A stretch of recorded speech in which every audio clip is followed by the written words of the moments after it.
and welcome to Useful Idiots. I'm Katie Halper. I'm Aaron Mate. Hey, everybody. Thank you so much for joining us. Our website is usefulidiotspodcast.com. Go there to support the show and get bonus content. This week, we are covering the change of regime in Syria, where Bashar al-Assad has been overthrown. And we're going to speak to Bassam Haddad about how Assad was ousted and what comes next.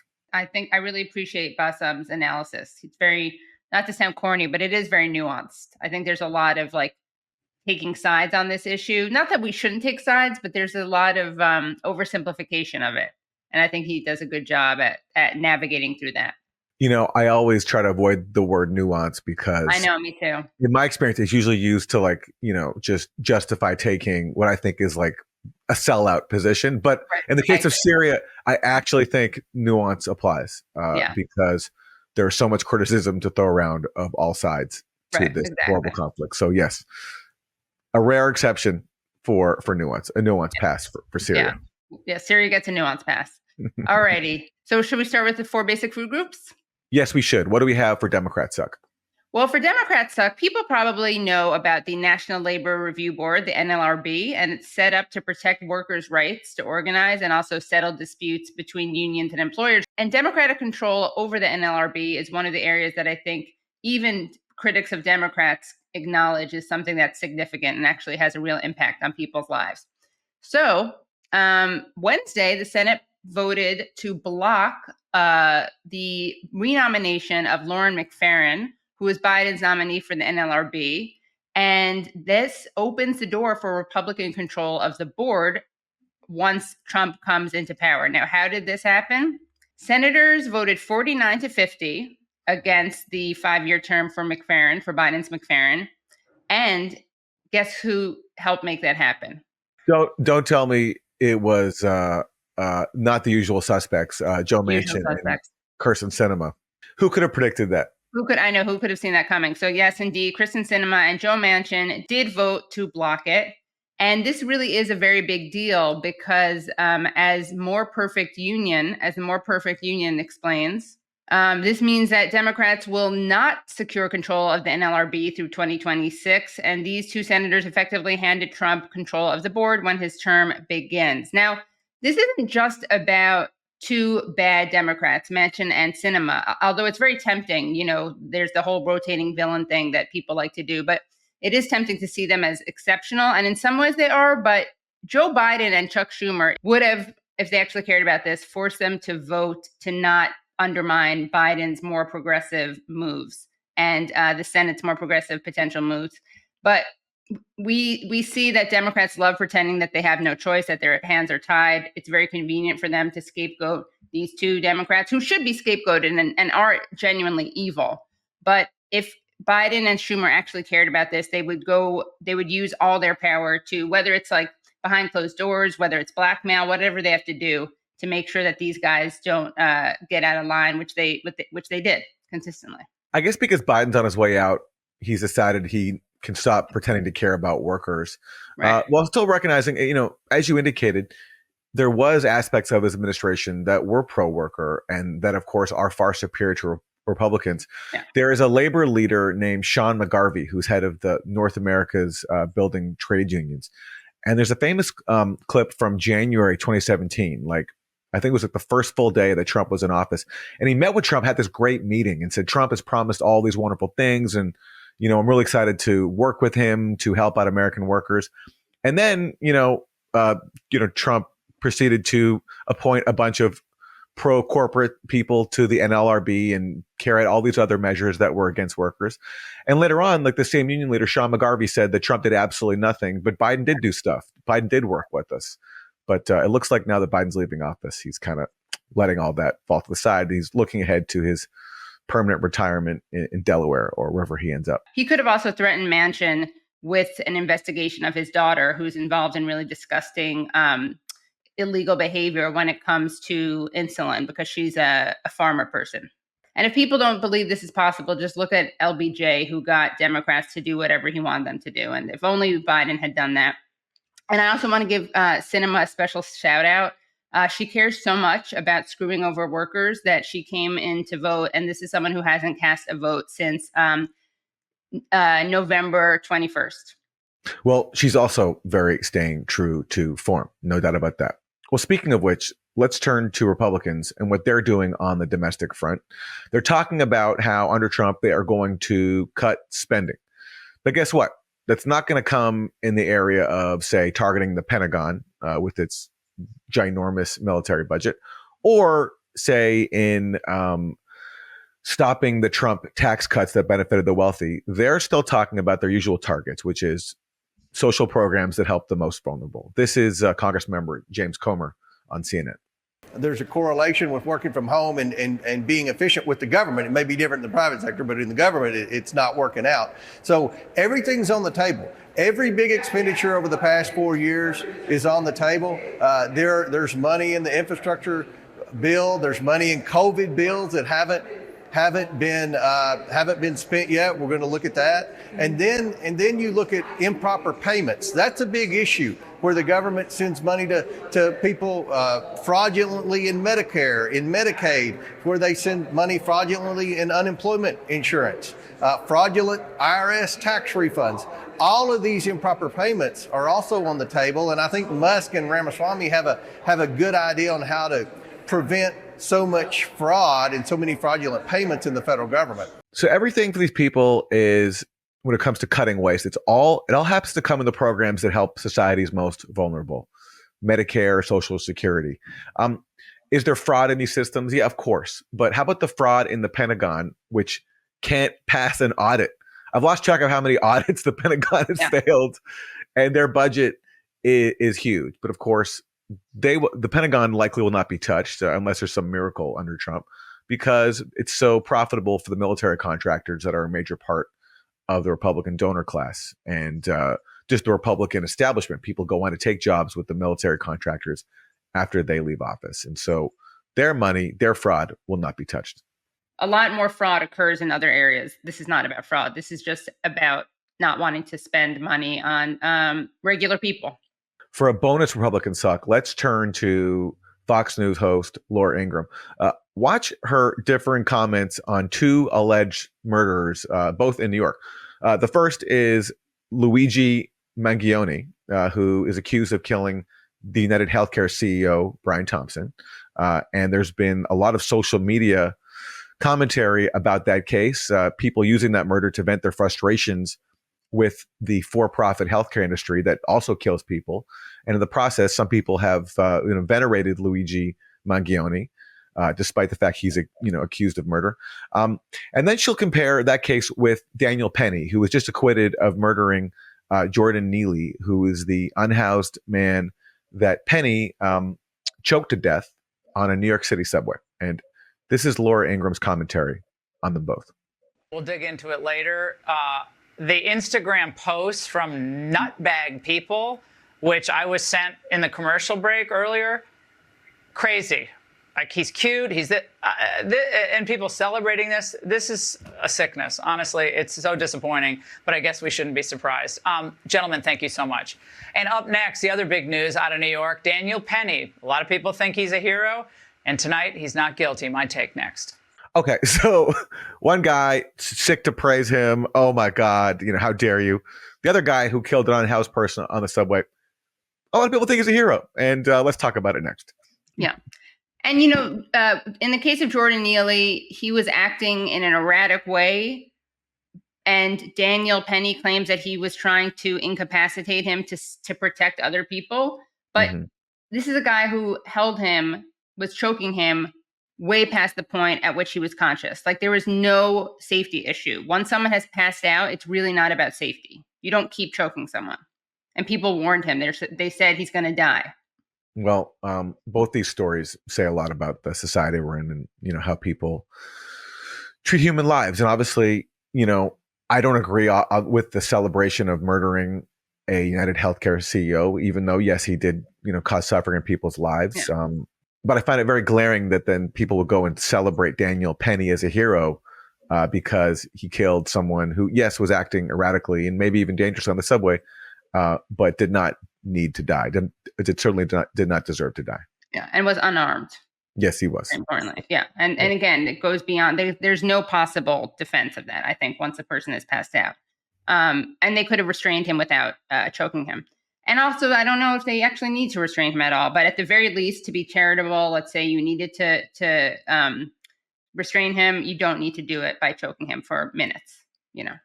I mean, I don't know if I'm celebrating what Luigi did officially, but I will say that Brian Thompson, the CEO who he killed, has a lot more blood on his hands than Mangione. That's my take, and I'm sticking to it. Isn't that weird? Let's take a look at Fox News' Jesse Waters, who makes an interesting prediction about what will happen to Luigi Mangione in jail. And good, he's got it. Now, he's a prep school kid. He's politically connected in Maryland. He's ready for prison? I don't think anyone's ready, Brian. Maybe you are, Brian, in a different way. But this guy's not ready. He's way too soft. He's going to get annihilated on the inside, and good. If he's not going to get the death penalty, maybe someone will do him justice behind bars. That's all I have to say about that. You should stop there. Right? Okay, so there is Jesse Waters, defending the sanctity of life by fantasizing about Luigi Mangione being killed either through the death penalty or through people in jail.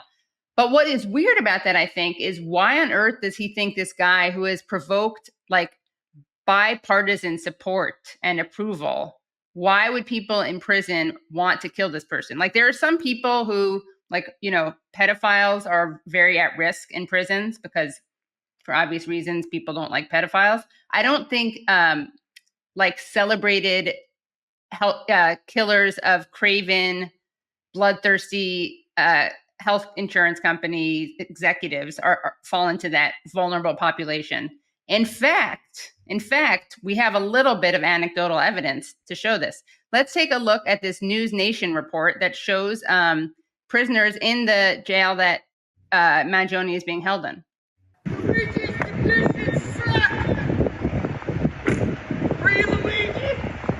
This was just from a few hours ago, and here they are, 10 o'clock as promised. They said earlier today, tell Ashley Banfield that Luigi is watching at 10 o'clock. Can I just ask the guys, if they can hear me right now, to answer yes or no very loud.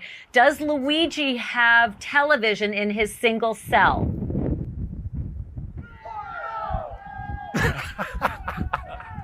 Wow, this is quite something. This is the strangest interview I've ever conducted. They got their own light switches. They're obviously watching TV. They're all doing past it. Any sort of 10 o'clock curfew, Yep, they're Oh doing this for you. Look They're at this, watching Alex. News Nation at this very moment. So that in itself is a pretty weird report. And that guy's kind of a snitch, talking about them watching TV and turning on and off the lights past 10 p.m.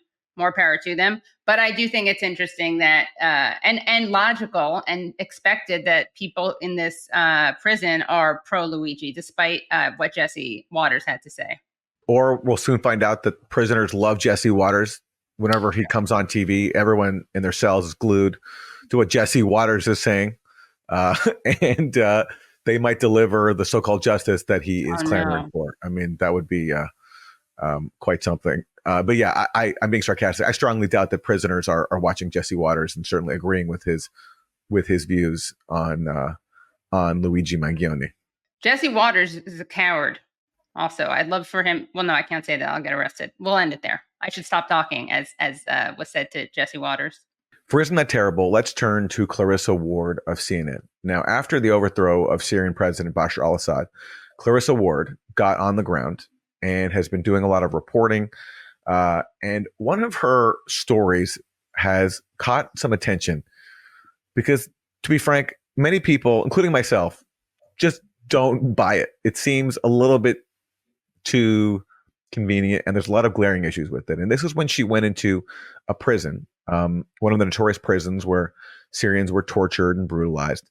And she went in, many days after the prison was emptied, after Assad was overthrown. But somehow Clarissa Ward and her CNN crew discovered that just one prisoner was still remaining and was freed with her help. So watch this. I can't tell though, it might just be a blanket, but it's the only cell that's locked. It's still not clear if there is something under the blanket. Oh, it moved. Is there someone there? Yeah, it's open. Hey,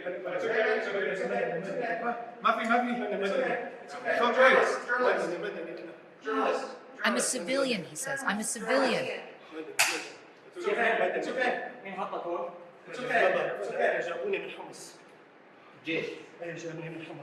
He tells the fighter he's from the city of Homs and has been in the cell for 3 months. Okay, you're okay. You're okay. You're okay. You're okay. He clutches my arm tightly with both hands. And then it goes on, and Clarissa Ward and this prisoner leave the prison, and they sit outside, and they talk, and he's holding her arm, and it's very dramatic. There's just a lot of questions that have been raised about this. How is it that days after the prison was emptied, there's still one cell which has someone hiding under a blanket? He wasn't supposed to have gotten any daylight for months, and when he looks up, he doesn't squint, which apparently is what happens when you've been deprived sunlight. Well, there's the problem with open source work is there's all sorts of scrutiny that we can make, but it's just Clarissa Ward has a history of taking part in very suspicious stories. Like, for example, when she was reporting from Israel after the October 7th attack, and it looked as if she was basically pretending to be caught in the crossfire between Israel and Palestinian militants. So, maybe this is authentic, but given Clarissa Ward's history, she's basically always there to push U.S. regime change propaganda. I don't know. Something about this one strikes me as a little suspicious.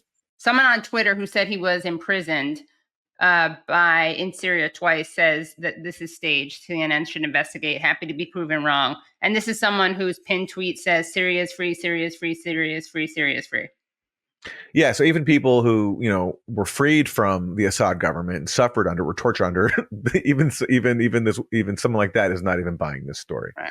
So maybe we'll see an investigate. No, just as they didn't investigate the fact that they spread the beheaded babies claim based on the sole word of the Israeli government. And I suspect similar journalism standards are on display right now with Clarissa Ward. And those are your 4 basic food groups. For this week's guest, we are going to look at the situation in Syria, where President Bashar al-Assad has been overthrown and now a new era begins. Joining us is Bassam Haddad. He is founding director of the Middle East and Islamic Studies program at George Mason University, author of books including Business Networks in Syria, The Political Economy of Authoritarian Resilience. He's also the co-founder editor of the Jadaliya e-zine and the executive director of the Arab Studies Institute.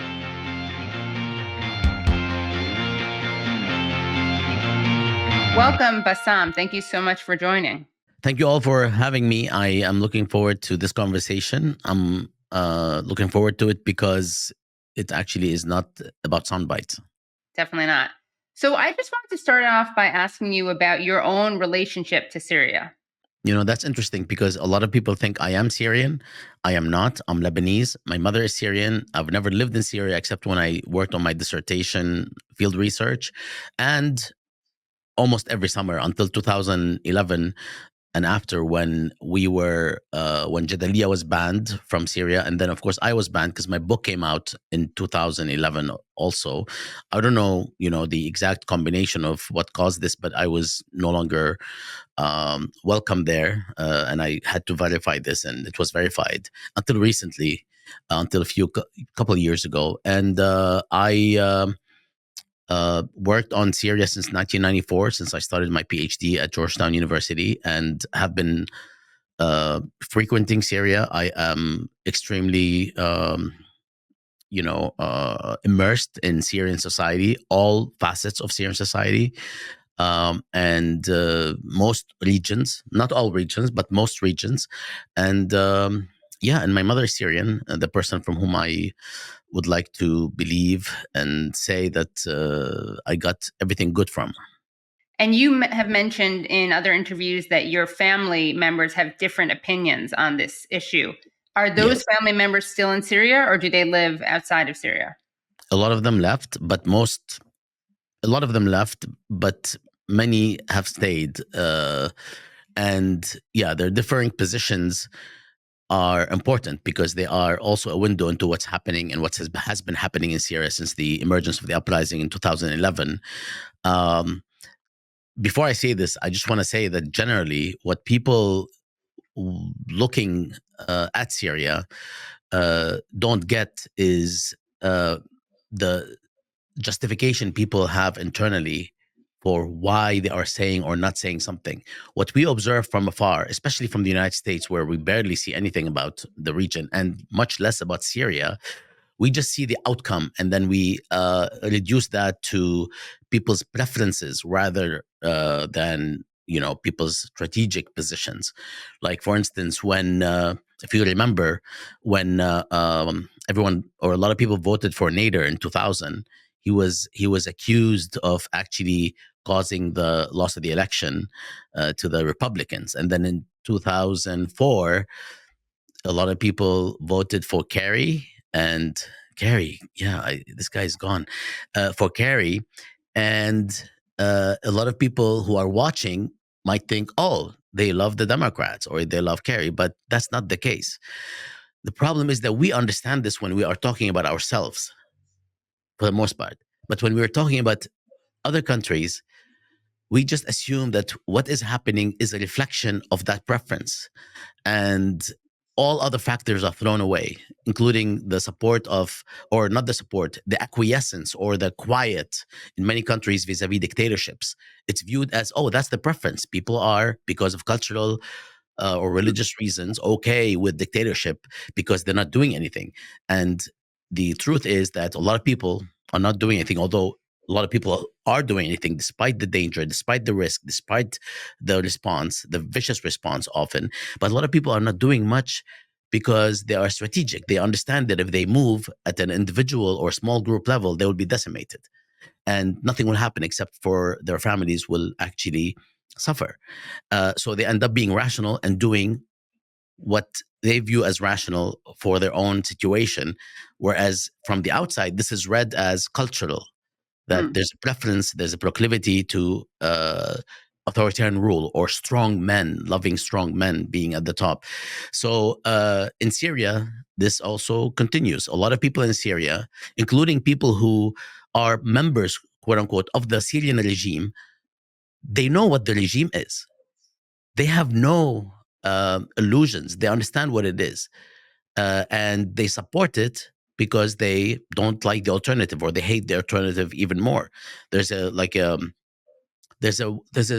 string of words that is actually not PC and not politically correct, and has not an obscenity but has bad words in it. But that explains so much about why a lot of people, not the majority, but a lot of people don't support the regime per se, but they don't like the opposition, don't like who the opposition is supported by, are worried about the opposition's political cultural approaches, especially Islamist, hardline Islamist approaches and so on.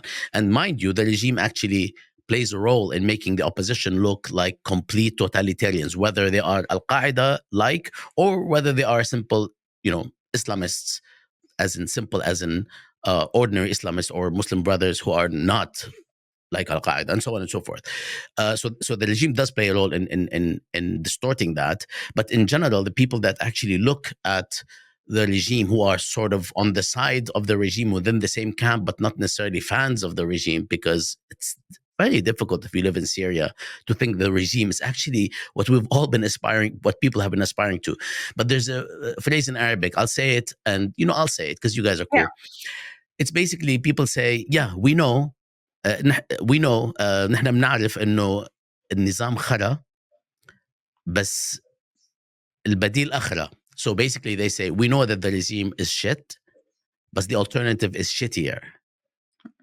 I mean, it sort of encapsulates a lot. And I'm not saying that if, the people that actually, there are people who don't think that within the regime circles, but many people in Syria, especially the minorities who are afraid for their well-being under different circumstances, Christians, Alawis, Druze, or most, not all, most or many Christians, Alawis, Druze, Ismailis, Shi'is, as well as non-Arab Sunnis, right? Like the Kurds, many of them also feel that even though the regime is not basically what they hope for, they feel that there is something about all of these people, plus many Sunnis who are actually in bed with the regime politically, economically, or otherwise, feel that it's the opposition that they don't like much more so than it's the regime that they like. And that creates demographically, and this is something I don't like usually to talk about because it harkens to the people who approach Syria from a sectarian lens,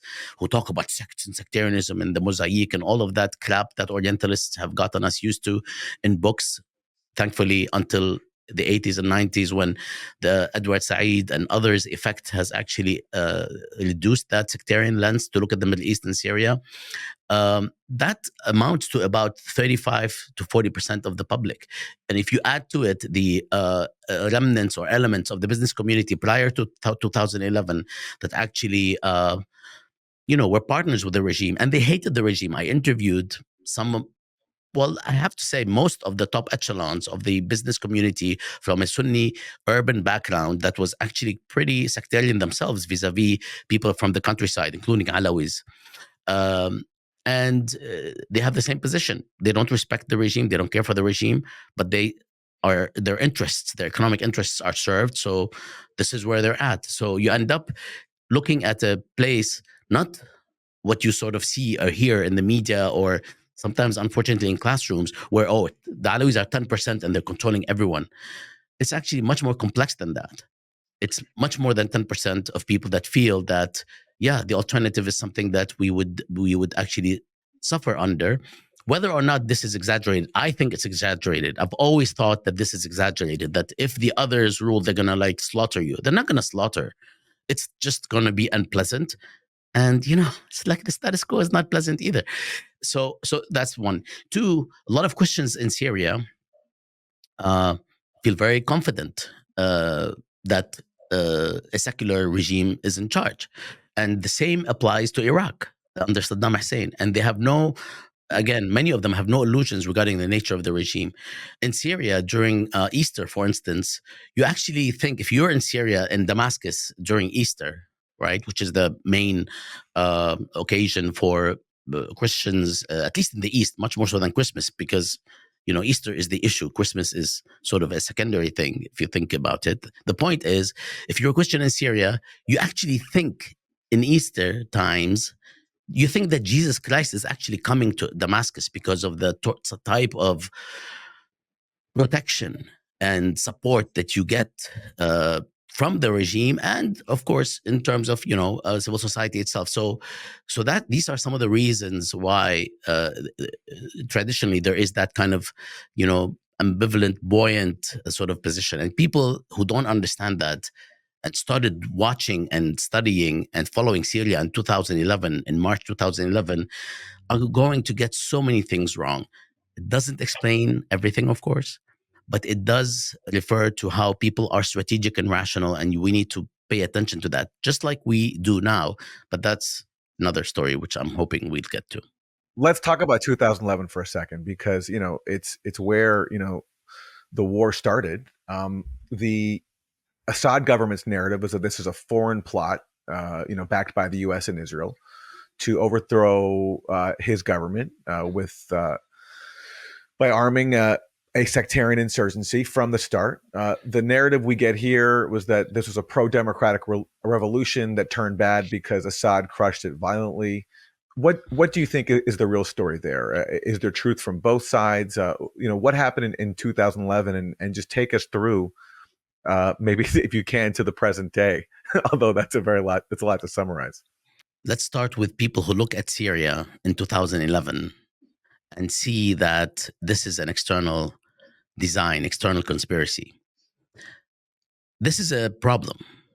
It's not correct that this is a conspiracy and external design. Actually, it's quite insulting to so many Syrians who have been suffering under the Syrian regime to say that the only reason they would rise up against a repressive regime is because the US decided, and Israel decided, and Saudi Arabia decided, and Qatar decided, and Turkey decided, and the British and the French decided that they should rise up. There are plenty of reasons, visceral, deep, painful reasons why people were always ready to rise up in Syria. but they're rational, and many didn't, or most didn't, especially after the 1982 demolition of the Muslim Brotherhood by mainly Rifat al-Assad's Hafiz al-Assad's brother, which destroyed one of the most continuously lived cities in the world, Hama, and killed anywhere between 10 and 35,000 people. We don't know the numbers. Anybody who tells you what the numbers are, and of course, the people who hate the regime and have no sort of either no principle or no,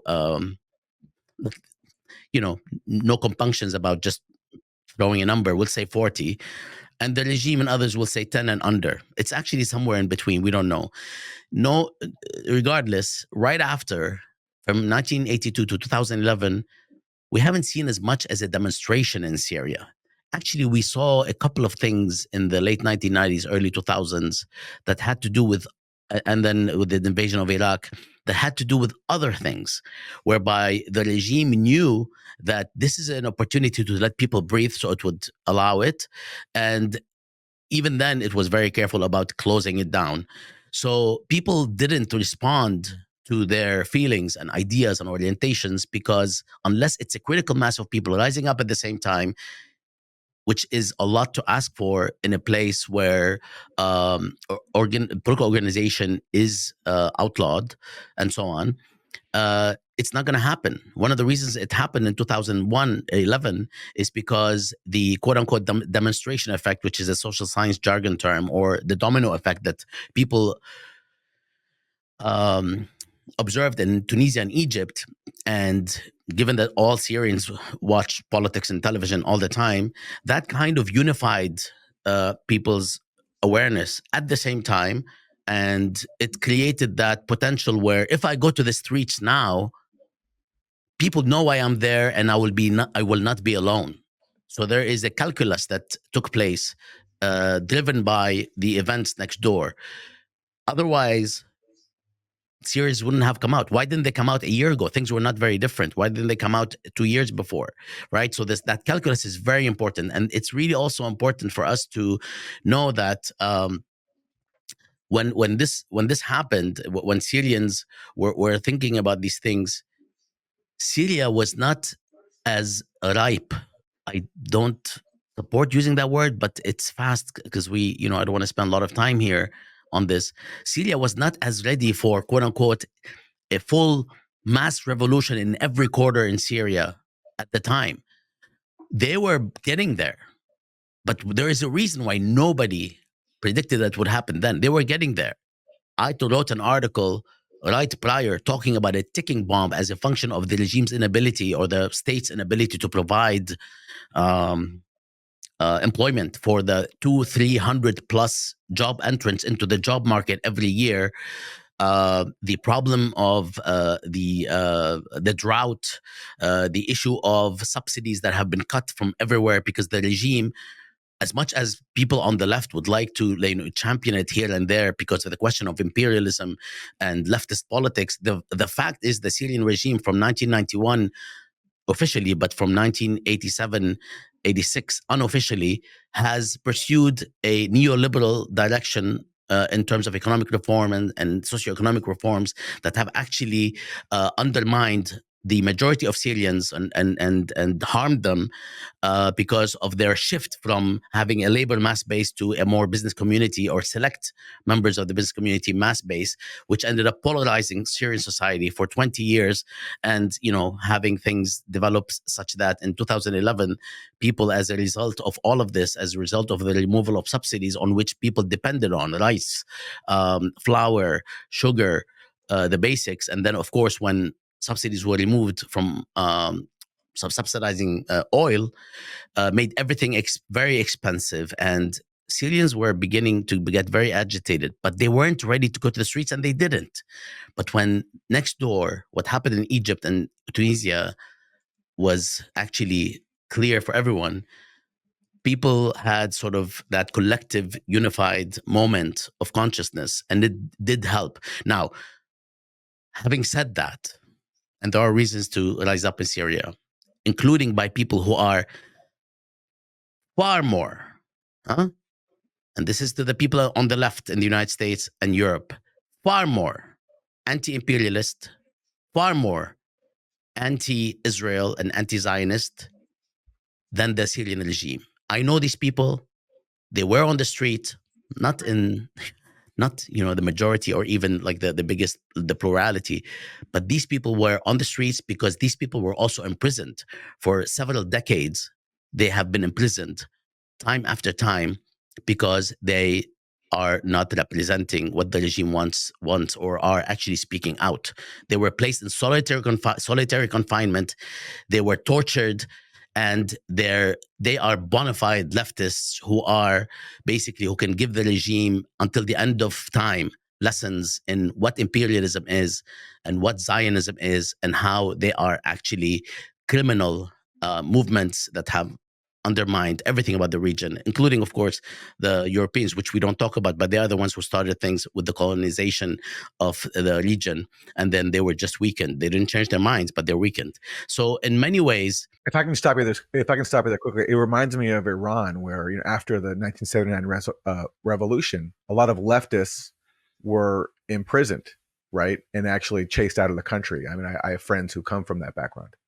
No, but except that you're talking about after 79, right? Yeah. That was an Islamic revolution, so you would expect that, right? Yeah. A lot of the leftists I'm talking about believe in the same principles that supposedly the regime believes in, and the regime pushes that narrative. And people who support the regime from the outside, because I saw a lot of people in the United States simply basically focusing on the question of anti-imperialism and anti-US politics and anti-Zionism, which, if you have any decent shred of morality, forget analysis, in your body, of course you're supposed to oppose imperialism, colonialism, racist movements like Zionism that has actually wreaked havoc and now, of course, reached its logical conclusion of genocide. The point is that is not the only thing that was happening in Syria, right? And if you want to say, well, two things can be right at the same time, which I support, and I've been writing about this recently, yes, two things can happen at the same time, but it's also not that simple. You can't just have this cop-out where say, oh, we're going to oppose the Syrian regime because it's dictatorial domestically vis-a-vis everybody, not just Islamists and liberals and pro-US and pro-XYZ, people or states. But we're going to also oppose imperialism. That's okay. That's an advancement, but it's not enough, because there are instances where you have to actually take a stance. Like in Iran, for instance, and of course in Syria too, when the United States, because, thank God for the United States, because that's a good example of how a country like the United States is always has all these different communities and groupings and think tanks and neoconservatives or what have you, who are always advocating bombing something. So when the United States wanted to bomb Iran over the years, right, Iranians who are anti-regime were also not on board, because they know what will happen when you bomb a country, just like the US devastated Iraq brutally, fraudulently, and one of the most. It's funny, we don't even talk about what happened in Iraq. What the United States did in Iraq is morally, politically, analytically, it's just unfathomable how they fabricated lies and destroyed the country and sent it back a couple of centuries. And now everything is okay. And we have we dare talk about international law or any sort of things like the rule of law or anything that has to do with humanitarianism or all of these things that Blinken, Sullivan, McGurk, Miller, and Kirby. Oh my God! The worst. Keep talking about, right? So you can be against both, but there are times when you have to sort of come down somewhere.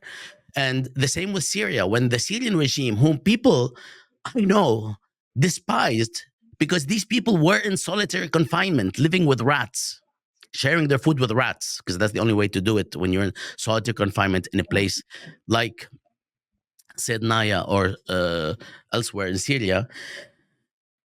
When they came out, they were against the 2005 insistence by the neocons, let's finish the job after Iraq, let's go to Syria. They wanted to bomb Syria. And people were like, no, We don't support that, right? I mean, of course, there are exceptions who will always want Syria and Iran to be bombed. And I'm talking about the general mood was like, no, even if you hated the regime. So you have to be able to think about these things. Just like, now, I mean, the regime is gone. Syrians are happy.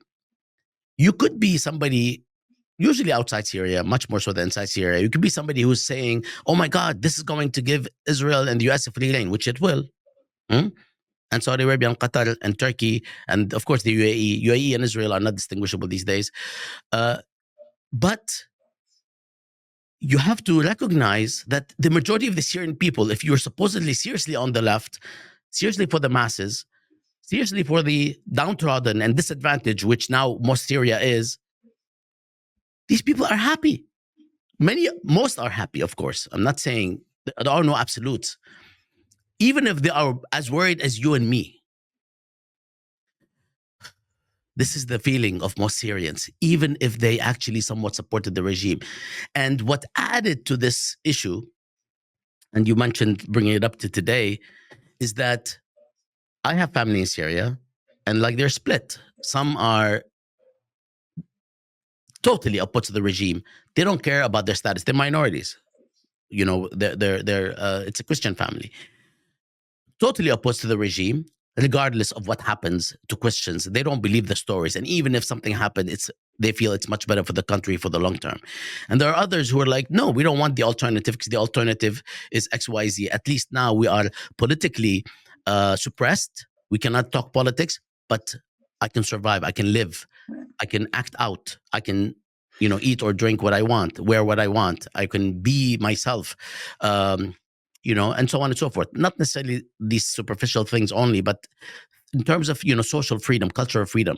But under the alternative, which is always viewed as, Taliban or al-Qaeda, with the worst manifestations of what these guys do, and there are examples, which is not accurate, I have to share. It's not that any alternative to a secular dictatorship is going to be a totalitarian Islamist dictatorship. In all cases, this division is very significant, and people in so many ways that are saying those things. I mean, we need to realize that right now, even those people who are saying those things are so pissed off at the regime for just leaving. Well, the regime is now, personified in Bashar, for just picking up and leaving. The guy has created so much animosity, not just now, but since 2018-19, but mainly 2020 and after, because he basically, and the regime basically left stranded all the people and groups who supported the regime or stood by the regime. There's a difference there. There are people who are organic supporters. They'll die with the regime and live with the regime, supposedly. And there are those who are on the side of the regime, facing the rest, not because of love for the regime or even real support, but because they don't like the alternative. Those people, so many of them, the second category, are now saying, screw him. They're saying other words. The Arabic language is wonderful, thank God, for having tons more profanity than any language on earth. They're saying, screw him. What kind of animals do they think we are to simply just leave us and go without even one speech, one word?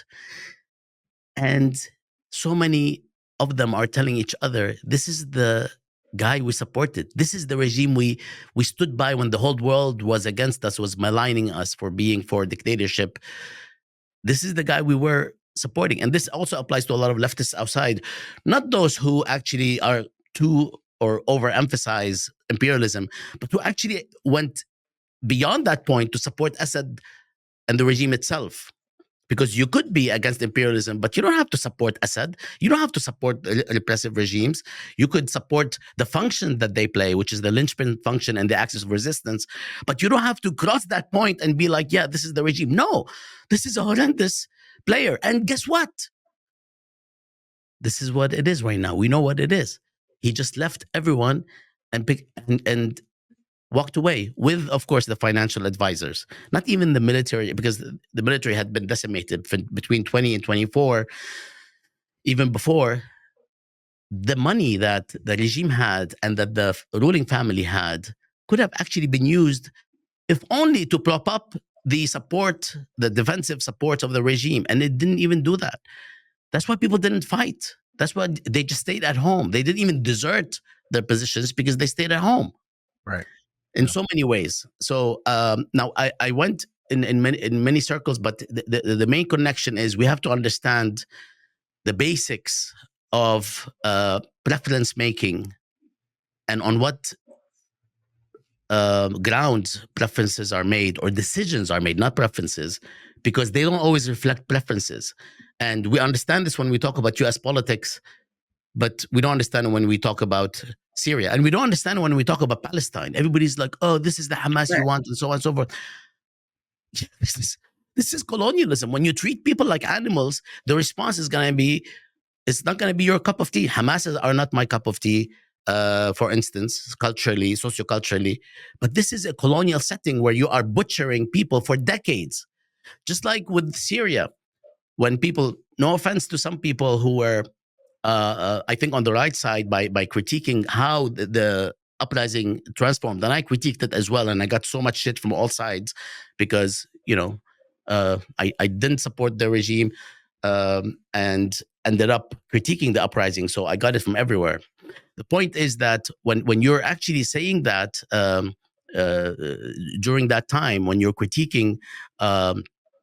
We also lost track of the fact that on the one hand, people actually had a reason to rise up, and also people don't realize that when they say, "Oh, look at these people on the streets, they're all jihadists." I don't like this word; it's not a good word because the reality of the word is much more complex. But anyway.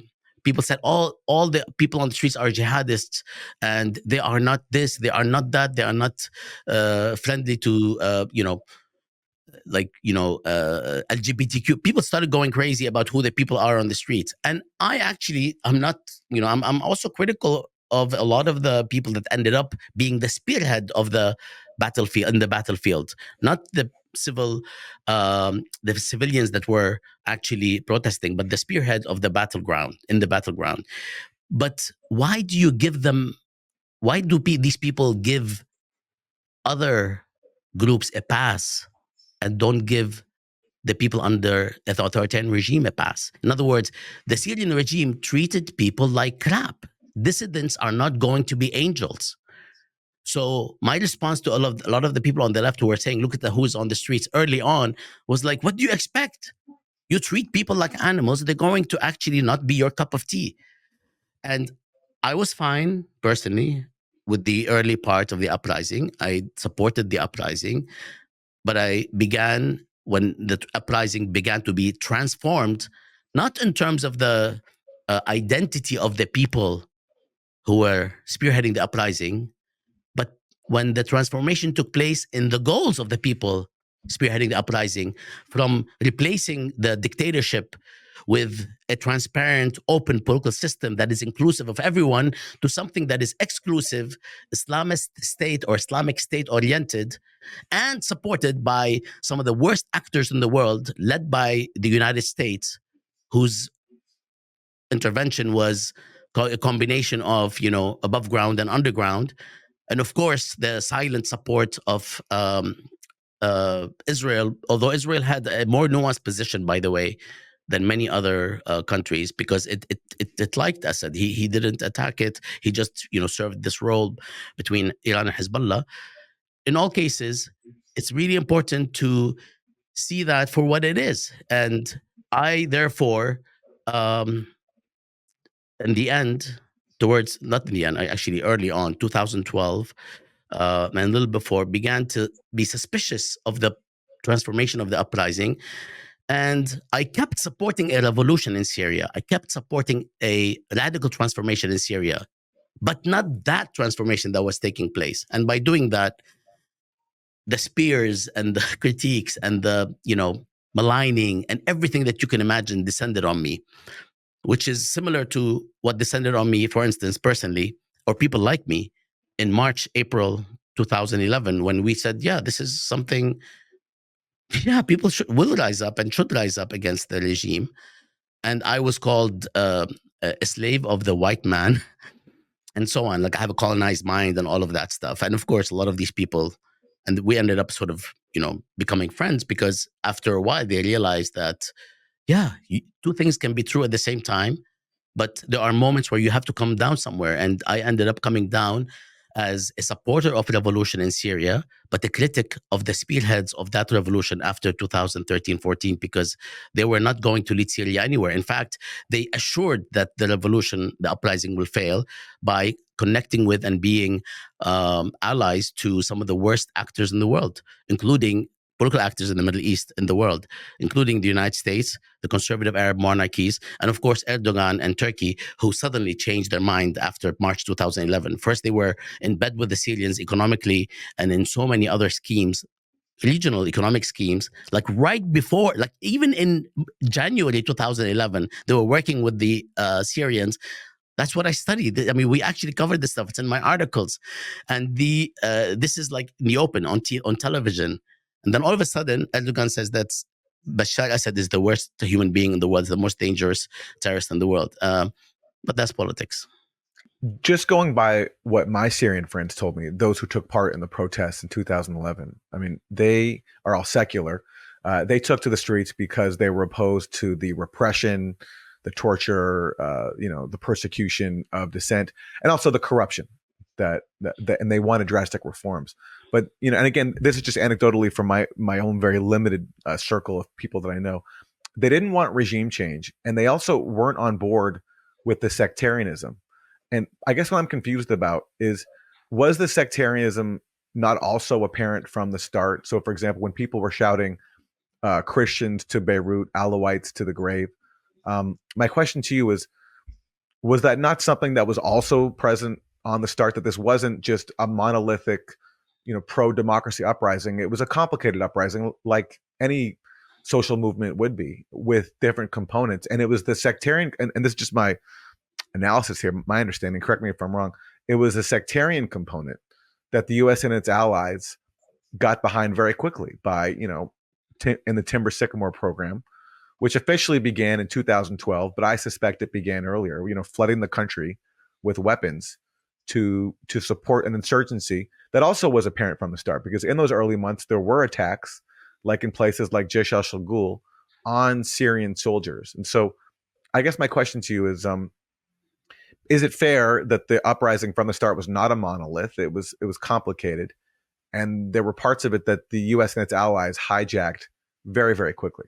It's really funny when we talk about these things here or elsewhere, not here as in like with you guys in particular, a lot is now obvious. Yes.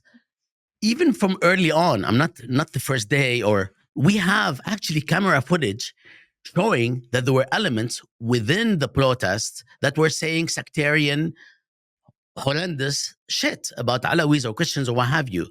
Absolutely. This is not like, this is what I want to paint the whole uprising by, but they existed. But just like those of us on the left, supposedly, can look at our own and say, yeah, these outliers say problematic things, or even sometimes semi-racist things or whatever, but because of the severity of what they've been under, they just, go off the rails. And we make an exception for them. And we don't say they represent everyone. Early on in the Syrian uprising, this did happen, but the overwhelming majority that were on the streets were not saying that, right? Like in Palestinian protests against, protests on campuses in the United States, did I see problematic things or banners? Never as problematic as the media makes it out to be, but did I see things where like, this is not good or not true even? Yes, I did, but they're not representative, right? The difference in Syria is that entry point ended up expanding so quickly because of international intervention that turned the uprising into something completely different, because there was fertile ground. People forget where this fertile ground came from. There's no way you can understand the Syrian uprising and how it was transformed and how things were implanted from the very beginning, or even existed from the very beginning, without understanding what happened in Iraq in 2003 when the US invaded and destroyed Iraq and created this huge vacuum, opening the door for all sorts of things. But in the meantime, what we forget, because we like to say this about the United States because it's fucking true, and we cannot say enough about this crime that we committed in Iraq, but we forget what Syria did and the Syrian regime did, which is basically sending everybody and their mother who wanted to fight the good fight. And a lot of these people were not, the regime's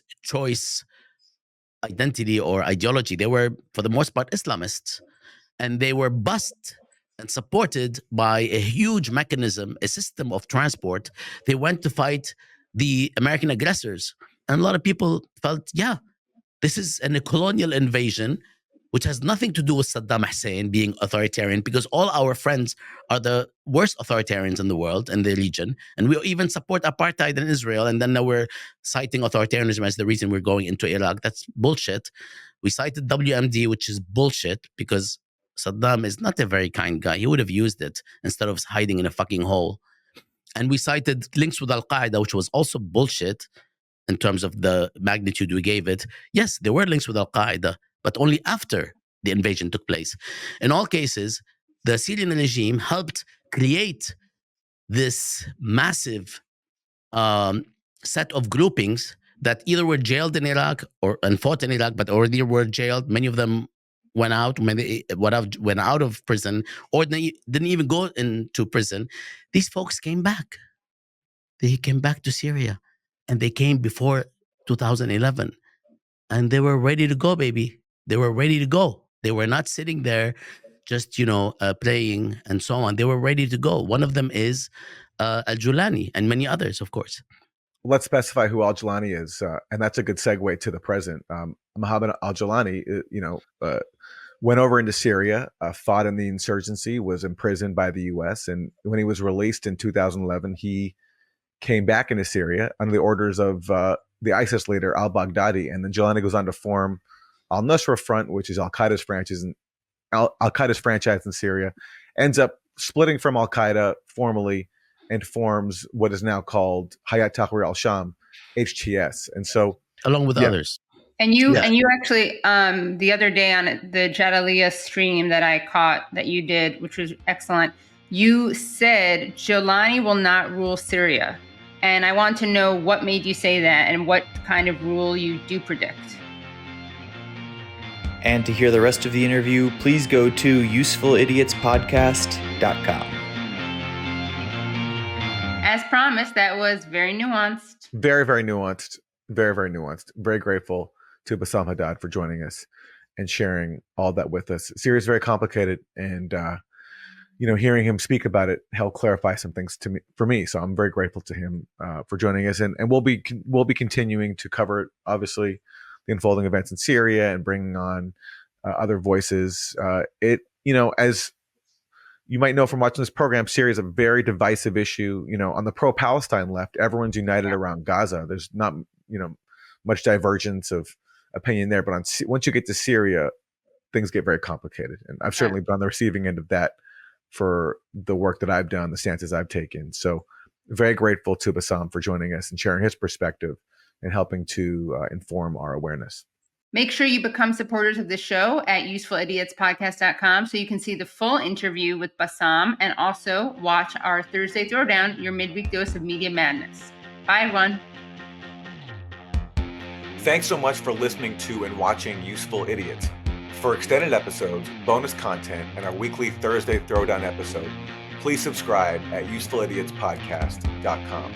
Support the show for free by subscribing on YouTube, Rumble, and wherever you get your podcasts. And if you like the podcast, don't forget to rate and review. You can also follow us on Twitter at UsefulIdiotPod. Thanks for supporting independent media. We'll see you next time.